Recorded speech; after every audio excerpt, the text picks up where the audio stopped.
Good morning friends. Next lecture છે રસશાસ્ત્રની અંદર લાંગલી. તેનું હિન્દી જે છે સંસ્કૃત નામ લાંગલી છે, હિન્દી નામ કલીહારી છે, ઇંગ્લિશમાં ફ્લેમ લીલી તરીકે ઓળખાય છે, કારણ કે એનું જે સ્વરૂપ છે એ અગ્નિ જેવું છે, ફ્લેમ જેવું છે, એટલા માટે એને ફ્લેમ લીલી કહેવાય છે. પ્લસ ટાઈગર્સ ક્લો, જે વાઘનો પંજો હોય એ ટાઈપના જે છે એના પાંદડા છે, એટલા માટે ટાઈગર્સ ક્લો પણ કહેવાય છે. ગ્લોરિયસા સુપરબા, એટલે કે ગ્લોરિયસ સ્વરૂપ છે, સુપર સ્વરૂપ છે એનું જે વર્ણ છે, એના જે કલર છે ફ્લાવર્સના, એનું જે મોર્ફોલોજી છે એ ગ્લોરિયસ છે, એક પ્રકારનું ચમકદાર છે, સુપર છે, એટલે ગ્લોરિયોસા સુપરબા કીધું છે. એના સિનોનિમ્સ તરીકે હલીની, એટલે કે હળ જેવા મૂળ છે. હળ કેવું હોય? આ રીતનું હોય. તો આ રીતના એના શું છે? મૂળ છે. પછી કલિકારિકા, એટલે કે ઝઘડો કરાવે. અગ્નિજીવા, એની જે જીભ જેવો શેપ છે એના પાંદડાનો, અને અગ્નિ એટલે કે ફ્લેમ જેવું છે.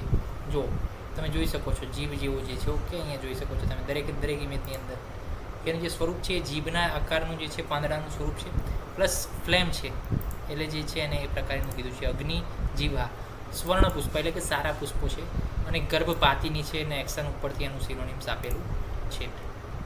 બીજી વાત કરીએ તો કે ઇન્ટ્રોડક્શનમાં એક પ્રકારનું એક રાઇમબર્ડ છે. રૂટ્સ જે છે સ્ટ્રેટ નથી, એ બેન્ડ થયેલા છે, હળ જેવા છે, પ્લોગ જેવા છે. રાઇઝોમ્સ વ્હાઇટ છે, સોફ્ટ છે, થીક છે, બીટર ઇન ટેસ્ટ. એના ફ્લાવર્સ બહુ મસ્ત ગુડ છે, લાગે છે. 3 થી 5 ઇંચ લોગ, રેડ કલરના છે.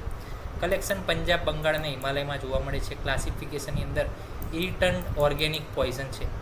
પ્લસ લાંગલીના પ્લાન્ટની વાત કરીએ સ્વરૂપની, તો એનું ફ્લાવર કેવું છે? એ સુવર્ણ છે. લતા શું છે? સુમનોહર છે. મૂળ પોઈઝનસ છે. એના મૂળ કેવા છે? પોઈઝનસ છે. તો લાંગલી સુવર્ણ કુસુમા, એટલે કે એના કુસુમ એટલે કે પત્ર પુષ્પ એ કેવા છે? સુંદર છે, સુવર્ણ છે. લતા તું સુમનોહરા, એટલે કે એની લતા જે છે સરસ છે. લાંગલ્યા મૂલમેવ ઇહમ મતમ તુપવિશાપહમ, લાંગલીના મૂળ જે છે ઉપવિશ છે. તદેવ ચ વિશેષણમ યોગેશી વિનિશ્ચિત, અને તેમાંથી જે છે મૂળમાંથી જ ઘણા બધા ફોર્મ્યુલેશન બને છે. લાંગલીના રૂટ્સ વિશે વાત કરીએ, રાઇઝોમ્સ વિશે, કે એમાં શોધનની કેમ જરૂર પડે છે? તો શુષ્ક આદ્રા, એટલે કે શુષ્કલો અથવા આદ્રા લાંગલીની ખલવાપી પરિશીલતા, એટલે કે ખૂબ જ અલ્પ પ્રમાણમાં લેવી જોઈએ. શુષ્કલો કે આદ્ર લાંગલી લો, ખૂબ જ અલ્પ પ્રમાણમાં એના મૂળનું સેવન કરવું જોઈએ. કારણ કે શું કરે છે? વધારે પ્રમાણમાં સેવન કરીએ તો દાહ કરે, મોહ કરે, અતિસાર કરે અને ભ્રમ પેદા કરે છે. લાંગલીના મૂળનું શોધન કેમ જરૂરી નથી? કારણ કે એનો યુઝ આપણે એક્સટર્નલી કરીએ છીએ, ઇન્ટરનલ કરતા નથી, એટલે કોઈ શોધનની પ્રોસિજર આપણે જોઈ નથી, અથવા ફાઇન્ડ એટલે કે મળતી નથી. થેરાપેટિક પ્રોપર્ટી શું છે? લાંગલી કટુ વિભાગ છે, ઉષ્ણ છે, કફ વાતને હરનારું છે, અપરાપાતી એટલે કે પ્લેસેન્ટા જે છે એનું પતન કરાવી દે છે, અને સધ્ય પ્રસવકારિકા એટલે કે ઝડપી પ્રસવ કરાવી દે. પ્લસ શોથપહા વિશેષણ મતાવરણ નિવારણ, એટલે કે ઈડીમાને પણ સાજો કરે છે, એને મટાડે છે, અને ભૂંડને પણ એનો પણ નાશ કરે છે. કુષ્ઠ કૃમિ પ્રશમની વિશેષાત પરિગીતા, કુષ્ઠમાં પણ ઉપયોગી અને કૃમિમાં પણ ઉપયોગી છે.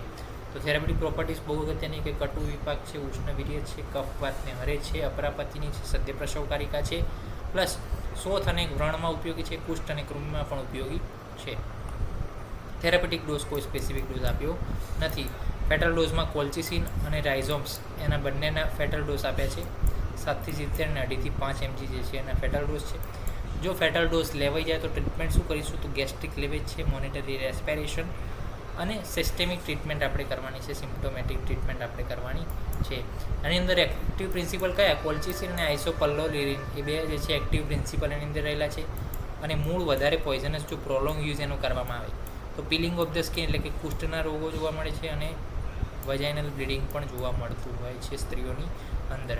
તો આ બધી જ માહિતી થઈ ગઈ લાંગલી વિશે, કે લાંગલીનું જે છે નામ, કઈ રીતે નામ જે છે આપ્યું ફ્લેમ લીલી, ગ્લોરિયસ છે એનું સ્વરૂપ એટલે ગ્લોરિયસા સુપરબા, એના સિનોનિમ્સ વિશે વાત કરી, પ્લસ એના ઇન્ટ્રોડક્શનમાં એના ફ્લાવર્સ પ્લાન્ટ વિશે વાત કરી, કલેક્શન, ક્લાસિફિકેશન, એનો પ્લાન્ટ કેવો છે, પ્લસ એને જે છે રૂટ જે છે કેવું છે, અને વધારે પ્રમાણમાં જ્યારે સેવન કરવામાં આવે ત્યારે શું થાય, એના મૂળનું શોધન જરૂરી છે ના, કેમ? કારણ કે એક્સટર્નલ જ યુઝ છે.